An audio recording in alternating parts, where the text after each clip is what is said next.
السلام عليكم ورحمة الله وبركاته. كل سنة وانتم طيبين. اهلا بكم وفيديو جديد. يعود علينا وعليكم الايام بخير يا رب. عيد سعيد عليكم وعلينا اللهم امين. هتجيبي حلة تحطي نصها مية هتغلي، هتحطي واحدة بصلاية، واحدة طماطماية، ورقتين لوري. البصلة والطماطم قطعيهم كل واحدة 4. عندك حبهان حطي، ما عندكيش ما فيش مشكلة. طبعا ده الكلام ده بعد ما غليت. انا هنا بجيب اللحمة بتاعتي، بجيب العرق التربيانكو وبقطعه طرنشات وبقسمه في اكياس حسب ما انا عايزة. تمام. هنا طبعا اللحمه التربيانكو بتبقى حمرا جدا، واحنا اصلا بنحبش غير اللحمه الحمراء، وبان احنا ما بنحبش الا اللحمه الحمراء لازم اجيب معاها حاجه تعمل شوربه. لو الراجل ما عندوش ماسوره بجيب منه واقول له حط لي شويه دهن ان هي يعمل شوربه ويعمل دسم كده في الشوربه، بتخلي الشوربه مسكره. لكن انا هنا المره دي حطيت ماسوره. المهم هنا بعد ما سقطت الحاجه زي ما انتم عارفين حطيت غطيتها، ما بغطاهاش قوي لانها بتفور. تغلي كام غلوه كده على النار، وبعد ما بتغلي كام غلوه بوطي عليها النار خالص تستوي براحتها نهائي. وفي الاخر خالص قبل ما بطفي عليها بحط الملح والفلفل الاسود. الناس حبايبي بقى اللي سالوني عن الفته بتاعتي بتعمليها ازاي، لان هم دقوها وعجبتهم قوي. عايزه اقول لكم شوفوا الفيديو دوت للنهايه وهتعرفوا التكايه اللي انتوا ممكن ما تكونوش بتعملوها انا بعملها، ممكن انتوا تكونوا ما بتعملوهاش. انا هنا طبعا جبت العيش قطعته حتت صغيره بالمقص بايديكي باي حاجه. حطيت معلقه سمنه بلدي وحطيت معلقه سمنه كريستال. والفته يا جماعه لازم فيها سمنه بلدي، ما ينفعش كلها كريستال وما ينفعش رابي والكلام ده كلها، مش هتديك الطعم اللي انا بعمله ده. تمام. بعد ما حمرت العيش بالشكل باللون اللي انتوا كنتوا شايفينه سبته على جنب يبرد. بعد كده جبت الحله دي حطيت فيها برضو سمنه بلدي وسمنه كريستال.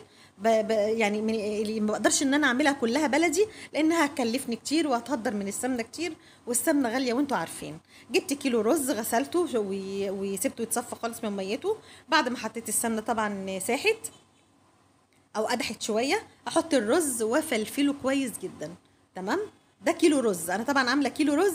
انا الاكل ده بعمله يوم الصيام، يعني انا عاملاه امبارح مش النهارده. انا عملته امبارح فطرنا منه. فانا طبعا هنا ما بعملش كيلو الرز ده الا اذا كان مثلا في حد جاي لي، لكن انا وجوزي وملك كيلو كتير علينا. المهم عملت الكيلو لاني بناتي وجوازاتهم كانوا جايين يفطروا معانا وكده، وكنت محتاره بصراحه اعمل ايه وهم اللي طلبوا الفته. تمام. حطيت كيلو الرز، برش عليه طبعا الملح، بحط الملح بتاعه والفلفل الاسود عادي خالص. بحط فلفل اسود مش كتير طبعا، معلقه صغيره خالص من بتاعه التوابل. وبحط طبعا الملح حسب الرغبه عادي، وبفضل اقلب فيه شويه كده لغايه ما يفلفل كويس. اهم حاجه على فكره فلفله الرز دي مهمه جدا، بتدي برضو طعم، ودي برضو من الحاجات اللي المفروض تاخدي بالك منها قوي وانت بتعملي الرز بتاع الفته. واولا الرز الفته ما ينفعش ان انت برضو تشربيه ميه كتير او الشوربه كتير، يعني عشان لو عجن برضو هيغير من طعم الفته، ودي برضو من الحاجات الغلطات اللي ممكن تقعي فيها، عشان كده ما بتبقاش الفته مسكره معاكي. تمام. وهنا انا هحط الملح والفلفل عادي زي ما قلت لكم. حطيت هنا معلقه سمنه تاني، ليه؟ لان انا ببص على الرز حسيت ان هو مش بيلمع كده، ما فيهوش سمنه. حسيت ان هو محتاج سمنه تاني، لان مش كل الرزايه زي بعضها. في رز تحسي ان انت مهما تحطي فيه بسمنه تحسي برضو ان هو محتاج سمنه. تمام. وده تقريبا من النوعيه دي، انا جايباه ب 24 جنيه تقريبا، ممكن يكون علشان كده، علشان هو ب 24. لكن كان في 26 وفي ب 28. انا ساعتها بصراحه استرخصت وجبت اقل اقل سعر. لكن هو طبعا في الطعم كان جميل، ما فيهوش اي حاجه خالص. اذا كانت على معلقه السمنه يا جماعه مش مشكله. تمام. المهم بعد كده بقى هزوده. انا ما بحبش بقى ازوده كله ميه، لا، لازم تحطي له ان شاء الله مج شوربه واحد وزودي بعد كده الباقي ميه. مج الشوربه ده يا جماعه هيديله طعم جميل جدا، هتزوديه كله شوربه هيبقى احلى واحلى. بس طبعا لاني انا الشوربه محتاجاها في حاجات تانية كتير هعملها، فطبعا انا ما رضيتش ان انا اسقيه كله بالشوربه. زودته من الشوربه وزودته من الميه، وحتى طبعا الملح والفلفل وكله ده. دي قطعه لحمه وانا بقى احط بالمج الشوربه وقعت في قلب الرز. تمام. هنا هتقولي لي طب ايه ده اللي فوق الرز ده الطماطم اللي انت كنت حاطاه عادي. كل ده مش هتلاقي اي اثر ليه بعد ما الرز بيتشرب وبيستوي، كل ده مش هيبقى ليه اي اثر. وبعدين يعني عادي مش هيدي حاجه وحشه ابدا في الرز ولا حاجه. ما انت كده كده فوق الوش بتحطي الصلصه للفته. وبعد انا زودت الميه زي ما انتم شايفين كده، وهغطيه بقى واسيبه كده يغلي مع نفسه شويه لغايه ما يتشرب. وبعد كده بوطي عليه النار خالص زي الرز العادي اللي احنا بنعمله عادي. تمام. بس هو فلفله الرز دي هي المهمه جدا، ولازم تتدخلي معاه السمنه البلدي. هنا بقى هنعمل الصلصه. الصلصه انا بحط معلقه توم محترمه كده، يعني ما تحطيش فصين توم ولا نص معلقه توم، لا لا لا، الصلصه هنا يعني توم كتير. تمام. وبرده حطيت سمنه بلدي وبرده سمنه كريستال. عايزه تحطي شويه زيت ماشي تمام، بس انا ما بحبش ان انا احط في الفته الزيت، لان الفته دي من الحاجات اللي بتحب الايه، طعم البلدي كده فيها والدسم والحاجات الجميله دي. هي الفته كده بصراحه. تخدميها بسمنه وطبعا السمنه البلدي زي ما قلت لكم قبل كده، بقولها لكم تاني. وحطي برده طبعا زي ما قلت لك مش كلها بلدي.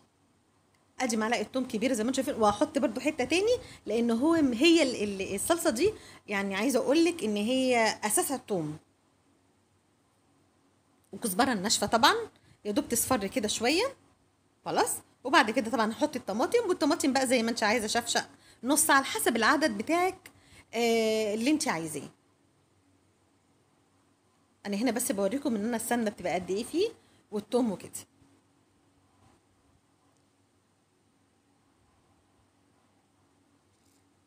بس كده. وهنا بقى احط الطماطم. انا طبعا هنا الطماطم مفرزاها سبتها لما تفك شويه. اوطي بقى عليها النار واحط لها ملح وفلفل بس. محدش يقول لي بنحط كمون، لا. فته يعني ملح وفلفل. كمون ده مش ممكن يتحط في الفته، ده انت بتودي الفته في حته تانية خالص وبتديها طعم تاني خالص. فدي برضو من الغلطات اللي انا شفت ناس عاملاها، حاطه في الفته كمون، لا مش حلو. اسيبها بقى كده مع نفسها خالص لما تفك. وبعد كده بوطي عليها النار خالص بعد ما الصلصه فكت. ولغايه ما تتسبك بقى مع بعضها وخلاص على كده. دي بقى التكايه اللي ممكن معظمكم ما بيعملوهاش، عشان كده بتدي طعم جميل للفته. انا جبت هنا برضو معلقه توم كبيره محترمه كده، ومعلقه سمنه بلدي، ومعلقه سمنه كريستال، ومعلقه كزبره ناشفه، وهصفرتهم زي ما انتم شايفين. نص كوبايه شوربه، نص كوبايه خل تقريبا. هما تقريبا كان نص كوبايه خل. حبه ملح صغيره او شعره ملح زي ما انتم شايفين زي ما بيقولوا كده. وشويه فلفل اسود صغيرين. هيغلوا غلو على النار وتدفي عليهم وخلاص على كده. ودي اهم حاجه في الفته. انا هنا بقى لما باجي اسقي العيش الشوربه، ما ينفعش الشوربه يا جماعه تبقى مولعه كده ومغليه على النار ومولعه واسقي بيها العيش. طب ما هو العيش هنا هيعجن مني وانا مش عايزاه معجن. برضو دي من الغلطات اللي بتقعوا فيها، اللي هي برضو بتخلي الفته مش حلوه. لا، العيش ما ينفعش يبقى معجن. الشوربه تهدى شويه وبعد كده اسقي العيش واغطيه لغايه ما يطرى كده. وبعد كده من الدقه اللي انا عاملاها اقوم ساقيه العيش ايه بيها، او يعني رشها على العيش كده. تمام. الدقه هنحطها في العيش وهحطها كمان فوق الوش. انا بقى هنا كنت بغرف وكنت مستعجله جدا ومش عارفه اظبط الدنيا. عايزه اظبط اعمل يعني جزئين 2 سرفيس مثلا يتحط هنا على السفره ومن ناحيه دي ومن الناحيه التانية. لكن انا بصراحه كنت مستعجله والعيال ورايا. يلا يا ولاد حطوا اللحمه، يلا حطوا المخلل، يلا حطوا حمار اللحمه يا نانا، مش عارفه. كنت مستعجله جدا وكنت ملخومه وما كنتش عارفه المغرب بيدن الساعه كام بالظبط. فكنت متلخبطه جدا بصراحه. عشان كده انا ما عرفتش اظبط الدنيا في النهايه كده كويس. بس اهم حاجه الطعم، سيبك بقى من التظبيطات والكلام ده. اهم حاجه الطعم بصراحه. وبعد هنا ما حطيت الرز على العيش. انا هنا برضو من نفس الدقه اللي انا سقيت بيها العيش، او اللي انا رشيتها على العيش وحطيتها برضو فوق الوش كده. يبقى هنا انا حطيت الدقه مرتين، مره في العيش ومره فوق الوش. تمام. وتحطي الصلصه بتاعتك بقى باي شكل بتحبيه. برضو والله كنت مستعجله وعايزه اعمل شكل ومنظر وبتاع، بس ما لحقتش بصراحه. بس كده. هنا بقى كانت ندى بتحمر اللحمه، وندى بتحط المخلل والعصاير وبتاع، فكنت متلخبطه. السلام عليكم ورحمه الله، وان شاء الله هتعجبكم.